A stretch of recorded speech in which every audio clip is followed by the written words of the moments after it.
Madame, Monsieur, bonsoir. Voici les titres de l'actualité de ce jeudi 7 août. C'est un accident incompréhensible. Alors qu'un avis d'alerte avait été diffusé par Météo France, les organisateurs d'un camp de vacances ont laissé les enfants dormir sous la tente. Un arbre est tombé, tuant une adolescente et blessant grièvement une autre. Dans un Pékin modernisé, nettoyé, athlètes, chefs d'État et spectateurs arrivent à la veille de la cérémonie d'ouverture des Jeux Olympiques. Et dans ce journal, nous recevrons Tony Estanguet, qui sera le porte-drapeau de la délégation française. Au Mont déclaré en catastrophe naturelle, un fonds de solidarité sera mobilisé pour venir en aide aux victimes de la tornade. Le baril de pétrole qui avait baissé ces derniers jours repart à la hausse, aujourd'hui à 120 $ le baril. Nous verrons quelles conséquences ces variations peuvent avoir sur le marché. En Angleterre, la mode des piers, ces jetés très prisés au 19e siècle, revient. Plusieurs ont été restaurés et deviennent des rendez-vous incontournables pour les touristes britanniques.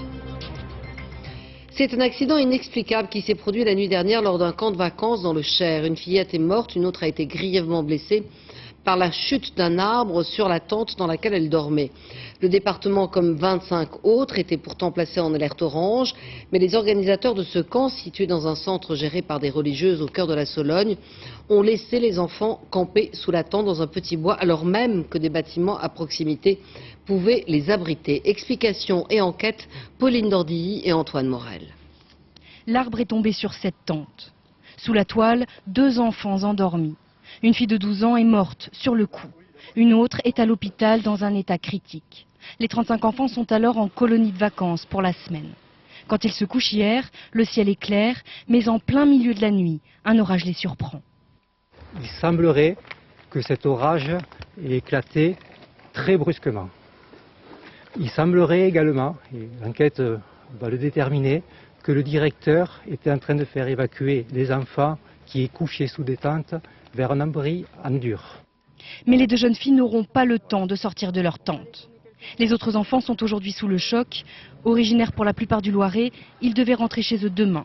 Mais dès l'annonce du drame, leurs parents sont venus les chercher. Ce père vient de récupérer son fils, il est encore bouleversé. Ça aurait pu arriver à n'importe qui, à n'importe quelle famille. Les enfants ont été mis au courant parce que nous semblait en tant que parents que ce soit important d'expliquer ce qui se passait. Mais après l'émotion, vient le temps des questions. Le département était en alerte orange la nuit dernière. Apparemment, les encadrants étaient bien au courant du risque. Pourquoi alors laisser les enfants dormir dehors? Jusqu'à 5 minutes avant le drame, le ciel était clair, clean, pas un poil de vent. Et donc il n'y avait aucune justification à changer l'ordre des choses. Dans la journée, le directeur du camp a été brièvement placé en garde à vue, puis relâché parce qu'il était lui-même en état de choc. Une enquête a été ouverte pour déterminer sa responsabilité et celle des encadrants. Et justement, le responsable de ce camp que vous venez de voir dans le sujet de Pauline a été ausculté par un médecin et il a été placé dans un établissement spécialisé à Bourges. Alors, les règles en matière de sécurité dans les camps de vacances sont extrêmement strictes en France, mais tous les cas de figure ne sont pas réglementés en cas d'orage ou de tempête. Le bon sens devrait théoriquement s'imposer. Nul besoin d'être diplômé pour savoir qu'il est dangereux de rester sous un arbre en cas d'orage ou de vent violent. Enquête et explication de Pierre Monégier. Plus d'1 million d'enfants partent en colonie de vacances chaque été. Et pour assurer leur sécurité, les règles sont très strictes. Les moniteurs doivent être en nombre suffisant. 1 pour 12 enfants au minimum et titulaire d'un brevet d'État. Le camp doit être déclaré en préfecture 2 mois avant le séjour. Cela afin de permettre des inspections surprises. 11 000 ont lieu chaque année. Logement, alimentation, hygiène, sécurité, tout est passé au crible. La France possède ainsi la réglementation la plus stricte d'Europe. Seule l'appréciation des risques météo relève exclusivement du bon sens des organisateurs. À eux de décider un repli en cas d'orage. Parmi les mieux organisés, les scouts. Ils campent en pleine nature mais prévoient systématiquement une solution de secours chez l'habitant. Malgré toutes ces procédures, on déplore en moyenne 3 morts par an lors de camps de vacances, toutes organisations confondues. Et les orages vont continuer cette nuit, cette fois dans l'est du pays. 14 départements ont été placés en vigilance orange et près de 500 000 foyers étaient toujours privés d'électricité ce soir. Arnaud Comte. Des trompes d'eau et des vents soufflant par endroits à plus de 135 km/h. Cette nuit, des orages violents se sont abattus sur une grande partie du territoire. Sur cette image radar, on observe le déplacement du front orageux qui a traversé la France. Un front particulièrement actif tôt ce matin sur le centre du pays. Dans le Loiret, les dégâts sont très importants. Un chapiteau de cirque s'est envolé sans faire de blessés. Vers 5h, 5h30 du matin, il y a eu beaucoup de vent, un genre de tempête, d'orage, je ne sais pas trop, mais enfin ça s'est mis à souffler très fort. Si fort qu'un peu plus loin, cette station de lavage n'a elle non plus pas résisté. Autour d'Orléans, les pompiers sont intervenus plus de 400 fois. En région parisienne aussi, les orages ont été très violents. Des arbres ont été déracinés. Les arbres se sont abattus les uns sur les autres et on habitait juste au-dessus et nous on a cru qu'on allait... on a eu très peur quoi. Toute la journée, les équipes EDF ont œuvré pour établir les liaisons électriques interrompues par l'orage. Ce qu'on peut dire, c'est que ce soir, on aura une majeure partie des clients mis en service, mais qu'il y en restera qui seront encore privés d'électricité. Au total, sur tout le territoire, près de 50 000 foyers sont encore privés de courant. Jusqu'à demain 16h, 14 départements sont toujours placés en vigilance orange. Des orages et de la grêle sont notamment attendus sur les reliefs. Et puis on vient d'apprendre qu'un petit garçon de 2 ans et demi a disparu cet après-midi dans un village de la Drôme, à Verclose, où ses parents avaient loué une maison de vacances. Il jouait avec son frère de 5 ans dans le jardin. L'enfant a disparu avec le chien de la famille, un beauceron, ce qui donne quelque espoir aux gendarmes qui sont à sa recherche depuis la fin de l'après-midi. Un hélicoptère, 60 gendarmes et pompiers et 3 chiens de recherche sont mobilisés. C'est donc demain que vont s'ouvrir à Pékin les Jeux Olympiques qui ont déjà suscité beaucoup de polémiques et de controverses en présence de nombreux chefs d'État, dont le président français Nicolas Sarkozy et l'américain George Bush.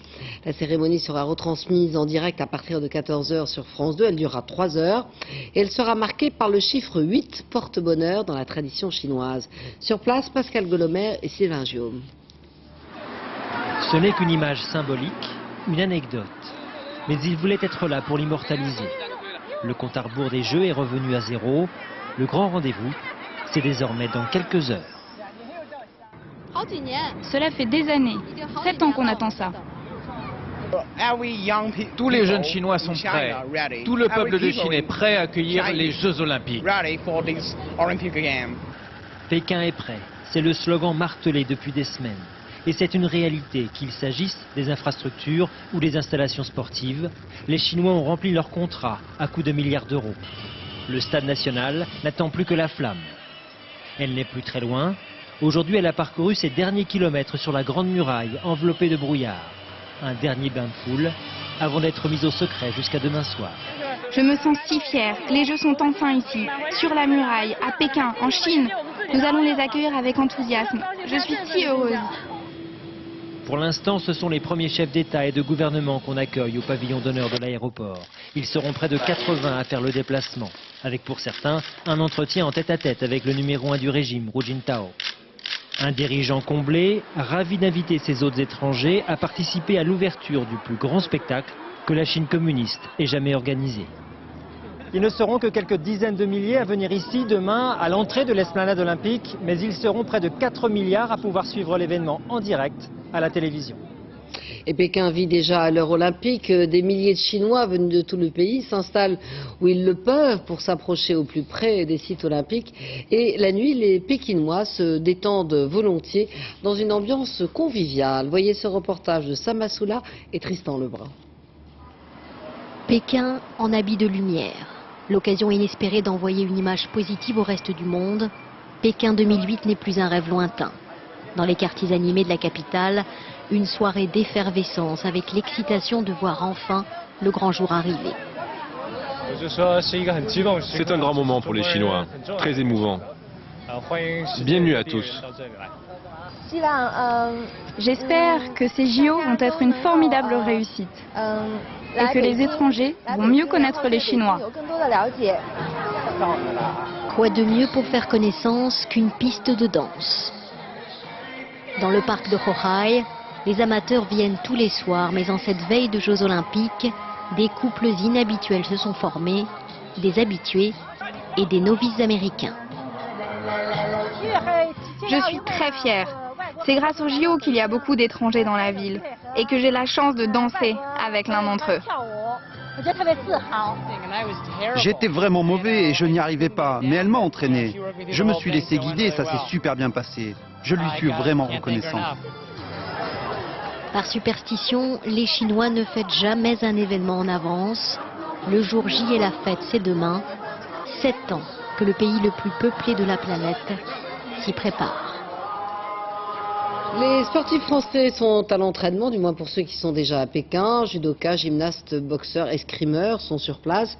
D'autres n'arriveront que plus tard. C'est pourquoi tous ne participeront pas à la cérémonie d'ouverture, qui n'est d'ailleurs pas obligatoire pour les athlètes. Sur place, Julien Benedetto et Jean-Marc Nonoc. Bouclé par les services de sécurité, le parc olympique ressemblait encore aujourd'hui à une ville fantôme, orpheline des centaines de milliers de fans qui vont converger du monde entier dès demain. À l'abri des regards, l'équipe de France de sabre féminin découvre la salle d'armes de Pékin. Je vais chercher vos pantalons, mon monsieur, mais vous entraînez tout seul. Dès samedi, Anne-Lise Touillat entre en piste. Cette cadre en ressources humaines veut conquérir le seul titre qui manque à son palmarès.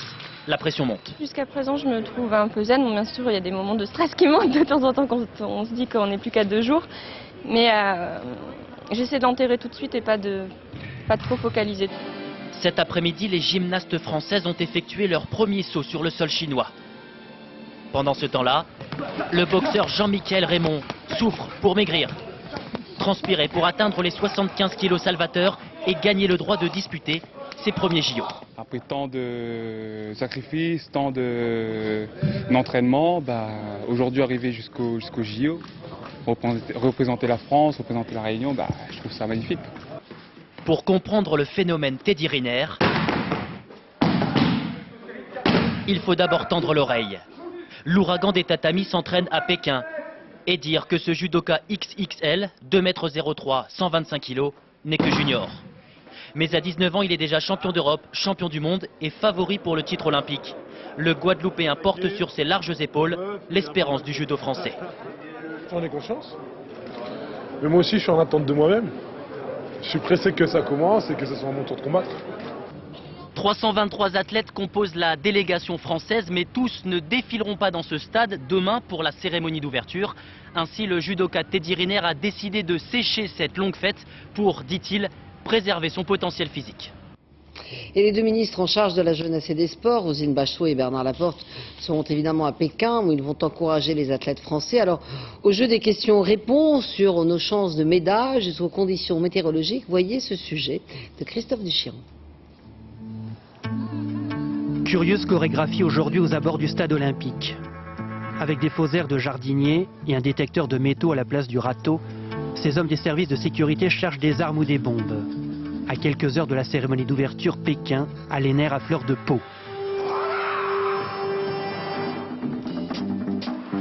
À Pékin, le bleu du ciel est au-dessus du nuage de pollution qui couvre la ville. En l'occurrence, les autorités ne manquent pas d'air quand elles prétendent qu'ici, l'air ne présente aucun danger pour les sportifs. Certes, il y a eu réduction de l'activité industrielle et de la circulation, mais à Pékin, mieux vaut faire ping-pong ou piscine que marathon, marche à pied, cyclisme sur route ou triathlon. À Pékin, on pourrait parier sur le nombre de records du monde et sur le nombre de dopés. Dans le genre, il y a au moins 2 sortes d'athlètes, ceux qui vont se faire prendre la main dans le pot de dopage et les autres qui vont gagner sans se faire piquer, enfin sans se faire prendre par la patrouille, en dépit des contrôles mieux ciblés et plus nombreux qu'à Athènes. À moins d'avoir un brevet de haut niveau en astrologie chinoise, difficile de prédire le nombre de médailles françaises. Avec la natation, l'escrime et le judo comme locomotive, les optimistes disent 40 et les plus sceptiques des connaisseurs disent 33. 33, c'était le total tricolore à Athènes il y a 4 ans. La France occupait le 7e rang des nations.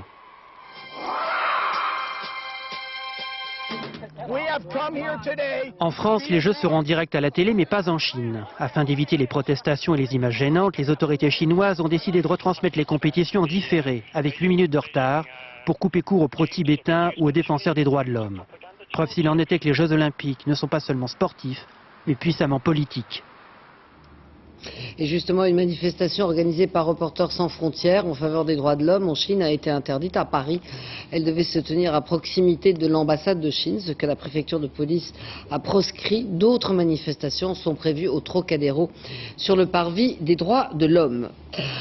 En France, où réside la plus importante communauté chinoise d'Europe, on suit avec un intérêt relatif, disons, ces Jeux Olympiques. On se méfie d'une image caricaturale de la Chine et l'on ne veut pas se lancer dans des polémiques politiques. Voyez ce reportage de Jean-François Firret et Christophe Vignal. Inamovible, le sourire de Monsieur Zhang. Demain, il sera bien entendu devant sa télévision pour la cérémonie d'ouverture des Jeux, avant de faire la fête sur un bateau-mouche loué spécialement pour l'occasion avec d'autres Chinois de Paris.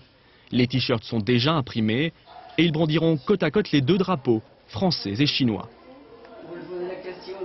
Nous sommes très contents parce que les Chinois, on attend donc plus de 100 ans pour faire les Jeux Olympiques, donc, parce que c'est le symbole de la paix mondiale.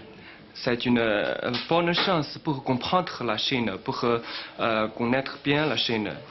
Diana Gao est heureuse, elle aussi, de nous montrer son t-shirt, officiel celui-là. Elle, qui a fui la Chine de Mao il y a 30 ans, est fière aujourd'hui. Ça, j'étais en Chine, à Pékin. Avec les Jeux Olympiques, explique-t-elle, son pays renaît. Alors, l'heure est à la fête et pas à la polémique sur le Tibet ou les droits de l'homme. Je crois qu'il faut laisser les Jeux Olympiques qui se passent dans toutes les sérénités, dans la joie, dans le fête, et pas comme certaines personnes prennent des athlètes comme des otages. Les Chinois de France soutiennent Pékin 2008, mais pour l'instant, aucune ferveur populaire dans le quartier chinois de la capitale. Des canards laqués en vitrine des restaurants, mais pas de banderoles aux couleurs olympiques. Ici, la fête est un peu ternie depuis le passage raté de la flamme olympique. Les Jeux se vivront à la télé, pas dans la rue. Et nous sommes à Pékin avec Tony Estanguet. Alors je précise que cet entretien a été enregistré en fin de matinée, puisqu'avec le décalage horaire, quand il est 20h à Paris, il est 2h du matin à Pékin. Et nous ne voulions pas, cher Tony Estanguet, vous obliger à vous coucher si tard. Parlons plutôt de la grande cérémonie qui aura lieu vendredi. Vous êtes le porte-drapeau de l'équipe de France.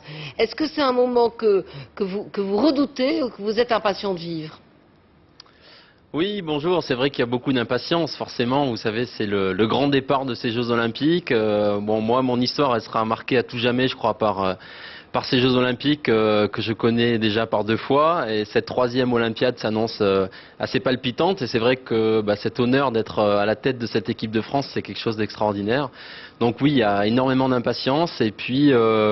voilà, un petit peu d'étonnement et voilà, je sais pas trop ce qui va me tomber dessus en fait. Je pense que ça sera quand même très fort. Ouais. Est-ce qu'on se prépare, est-ce qu'on anticipe un peu quand on est porte-drapeau? On se dit, il faut que je fasse ci, il faut que je fasse ça, il faut que je fasse attention Mais comment voulez-vous se préparer à un événement comme celui-là? C'est impossible de s'attendre à quoi que ce soit. Enfin, quand on regarde, je suis déjà passé plusieurs fois devant ce stade, ce nid d'oiseaux qui est vraiment imposant, je crois assez majestueux et magnifique. Donc j'ai aucune espèce d'idée de ce qui va me tomber dessus quand je vais rentrer dans ce stade avec le drapeau français et ses 90 000 personnes.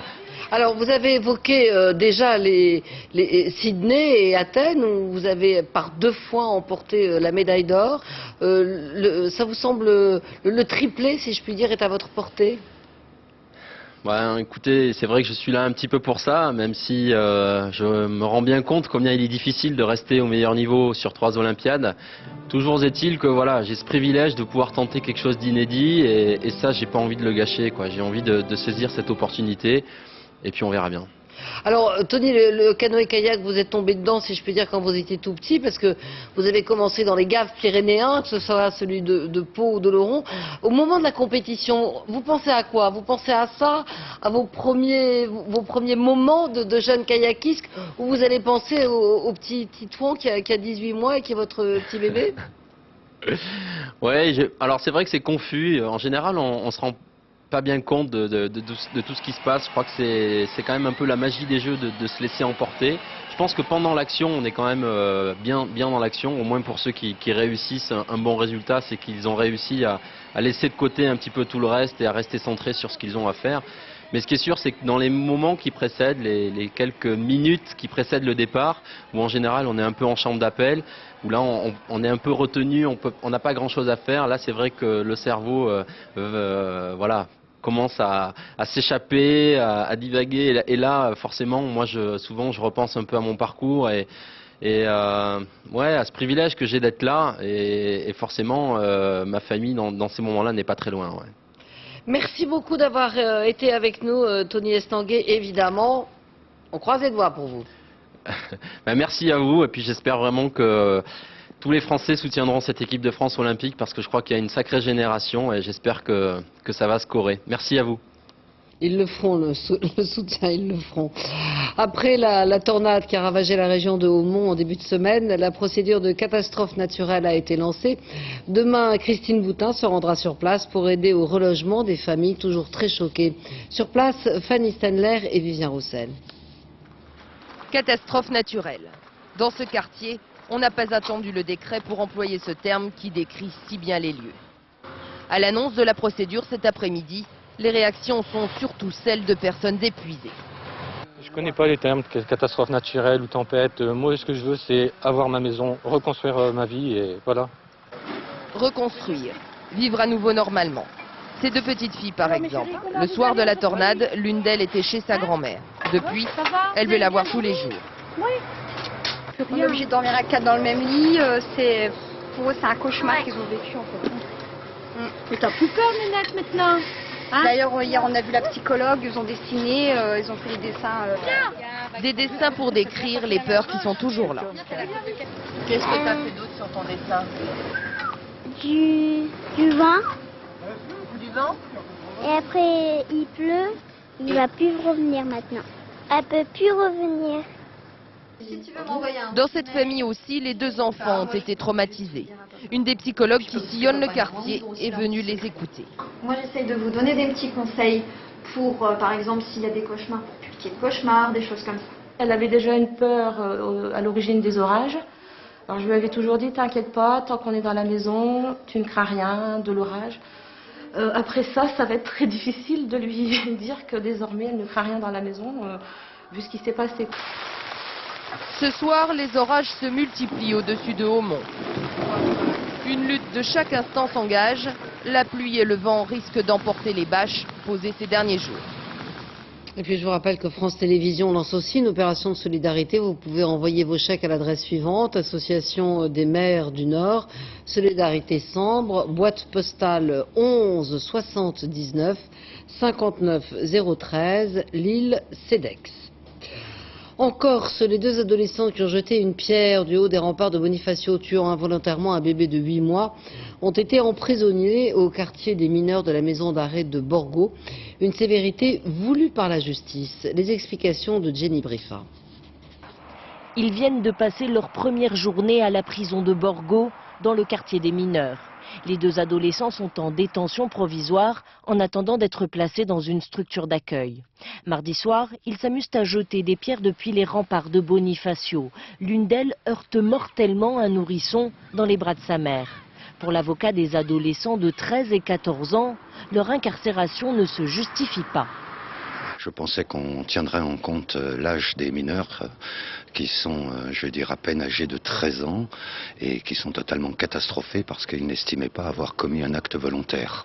Pour eux, il s'agissait d'un accident. Le plus jeune a reconnu avoir lancé la pierre.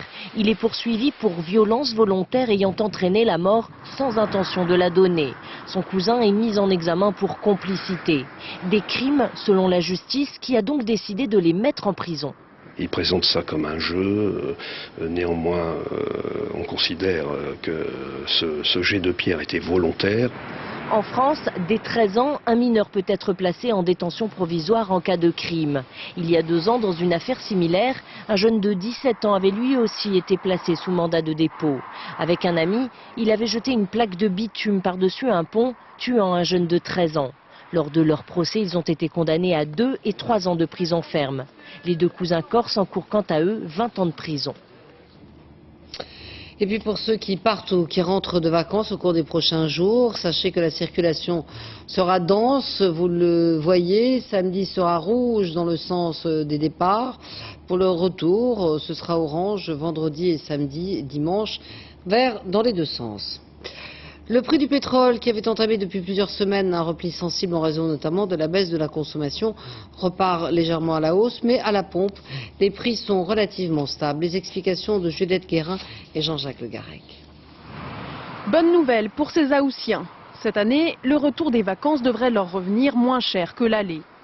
En 2 mois, le gazole a perdu 8 centimes d'euros. Même chose pour le sans-plomb depuis le mois de juin. Une baisse toujours trop faible pour ces automobilistes. La baisse est vraiment minime. Ouais. En tout cas, en termes d'impact, elle est minime. Et c'est surtout la hausse qu'on retient. Quand ça monte vite. Quand ça descend pas vite. Le prix des carburants dépend évidemment de celui du pétrole. Après avoir augmenté pendant 1 an et atteint son record absolu le mois dernier, le prix du baril recule à nouveau. 118 $ hier à la bourse de New York. Conséquence d'une baisse de la consommation aux États-Unis, mais selon les spécialistes, cela ne devrait pas durer.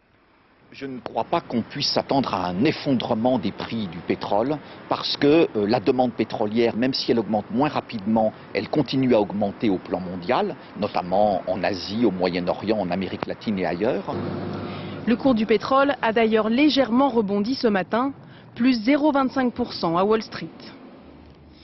Comme chaque été, les jeunes UMP sillonnent les plages à la rencontre des vacanciers pour faire valoir la politique de leur parti.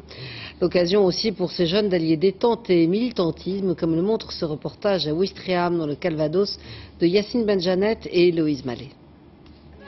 T-shirt rose pour les filles, bleu pour les garçons. L'UMP est en tournée balnéaire. On vient vous donner un petit peu de lecture et puis quelques jeux en même temps de plage. L'occasion de prendre la température après 1 an de président Sarkozy. Il n'a pas trop de soucis de payer son petit restaurant. Hein.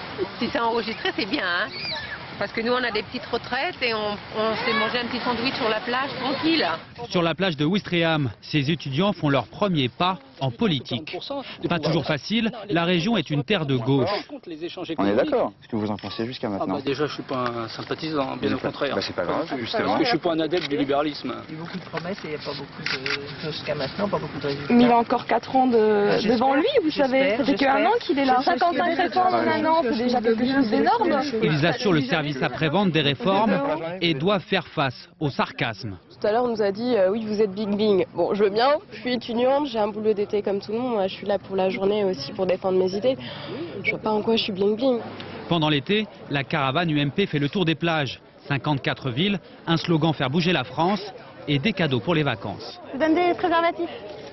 Ah, moi je veux bien. Bonne journée. Et les préservatifs UMP, qu'est-ce que vous en pensez? Bon, je sais rien, c'est peut-être les mêmes que les autres. Hein. Pour les tracts, il y a de la concurrence. Les touristes ont parfois du mal à s'y retrouver. Vous êtes qui exactement? L'UMP. L'UMP, ah. Je vous aime bien. Ah. Papa, vous, votre président. Discuter, convaincre et remporter des adhésions. Car ces militants sont rémunérés. Pour eux, la plage, ce n'est pas les vacances. Dans l'Hérault, au large des plages de la Grande Motte et de Carnon, une pollution inexpliquée de l'eau a entraîné une interdiction de la baignade. Selon les premiers éléments, il s'agirait d'eau usée qui, pour des raisons inconnues, se serait retrouvée au large de cette zone. La police municipale a d'abord fait évacuer les plages, mais les activités manquent et les vacanciers sont impatients. Hélène Verne et Gilles Ruffino. Une plage déserte en plein mois d'août. Sur 7 km de littoral entre Carnon et la Grande Motte, la baignade est toujours interdite pour cause de pollution. En plus, il fait pas beau. Alors pour un début de vacances, c'est bien dommage. On est un peu déçus.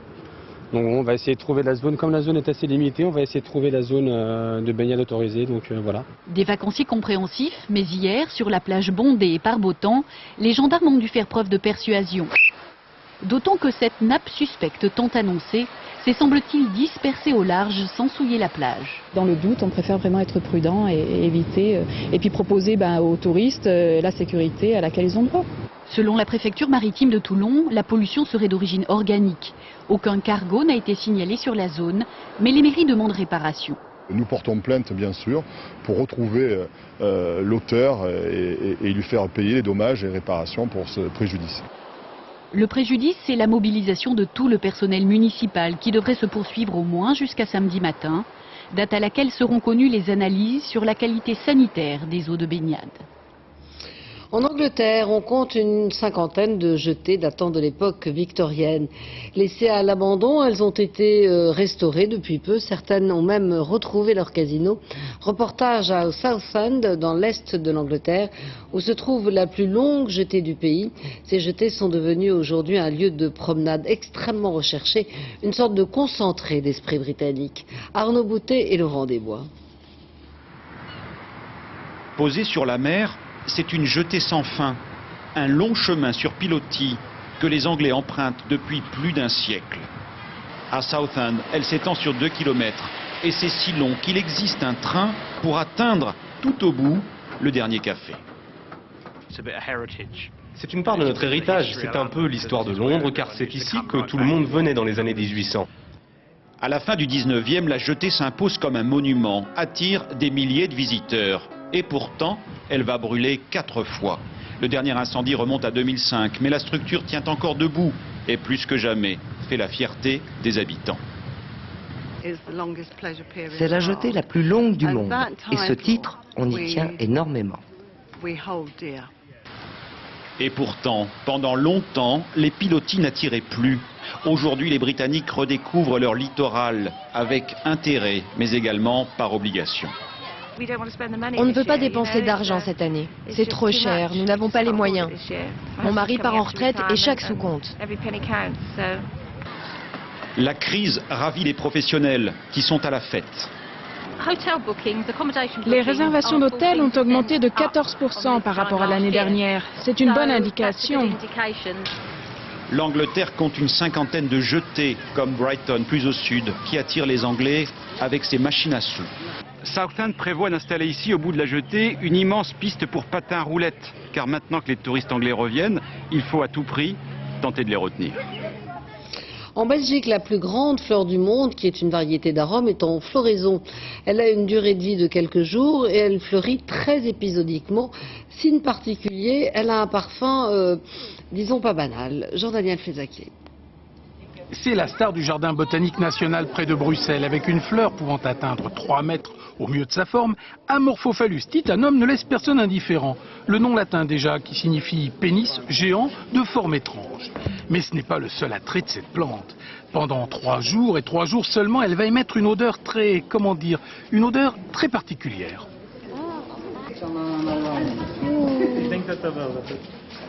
Oui, ça sent un mélange de poisson pourri et de viande pourrie. C'est assez impressionnant comme odeur. Hein. Et sur ce plan, Flamands et Wallons sont pour une fois d'accord. Ça sent les œufs pourris, dit ce monsieur.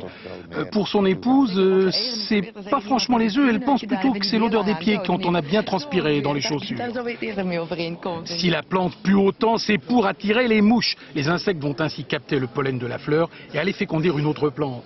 Comme quoi, on n'a pas obligatoirement besoin de s'asperger de déodorant pour séduire.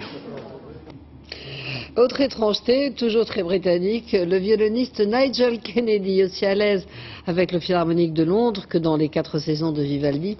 Le trublion de la musique classique s'est produit aussi au Festival de Jazz de Nice.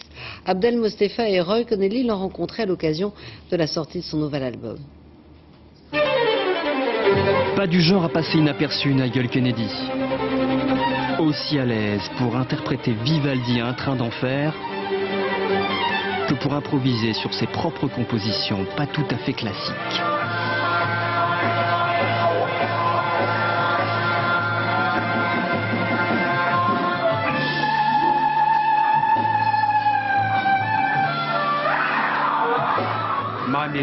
Quand je joue ma musique, ça vient directement du cœur. Et quand j'interprète le répertoire classique, c'est une fusion de mon cœur avec celui des compositeurs. Quand il s'agit d'improviser, l'esprit du groupe est là, et toi tu attrapes quelque chose dans l'instant. Nigel Kennedy puise dans sa culture classique aussi bien que dans le rock, n'hésitant pas à s'inspirer de Jimi Hendrix comme s'il avait une guitare électrique entre les mains.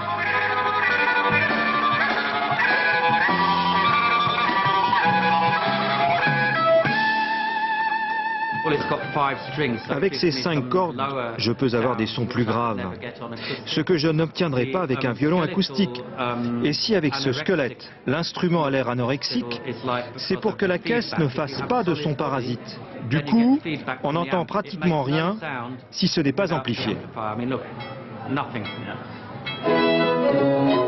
Repéré par le maître Yehudi Menuhin dès l'enfance, Nigel Kennedy aurait pu avoir le parcours d'un virtuose, des plus classiques. Mais quitte à en agacer certains, il a préféré une trajectoire de rockstar de l'archer, vendant des millions d'albums, capable d'enregistrer la même année Mozart, Beethoven ou du jazz, avec un violon électrique. Avant de refermer ce journal, je vous en rappelle deux principales informations. C'est un accident incompréhensible qui s'est produit dans un camp de vacances. Alors qu'un avis d'alerte avait été diffusé par Météo France, les organisateurs ont laissé les enfants dormir sous la tente. Un arbre est tombé, tuant une adolescente et en blessant grièvement une autre. Et puis Nicolas Sarkozy a quitté Nice pour Pékin ce soir, où il assistera demain à la cérémonie d'ouverture des Jeux Olympiques. Déjà de nombreux champions et plusieurs chefs d'État dont Georges Bush sont sur place. La cérémonie sera retransmise en direct à partir de 14h sur France 2. Elle durera 3 heures et elle sera marquée par le chiffre 8, porte-bonheur dans la tradition chinoise. C'est la fin de ce journal, merci de l'avoir suivi. Tout de suite à météo avec Tania Young, suivi du point route de Julien Pascal. À 20h50, secret d'histoire, Stéphane Bern nous racontera Marie-Antoinette. Demain à 13h, vous retrouverez la gracieuse Sophie Le Saint. À 20h et tout le week-end, vous avez rendez-vous avec Olivier Galzi. Quant à moi, j'aurai le plaisir de vous retrouver lundi à 20h. Excellente soirée, excellente fin de semaine sur France 2. Au revoir.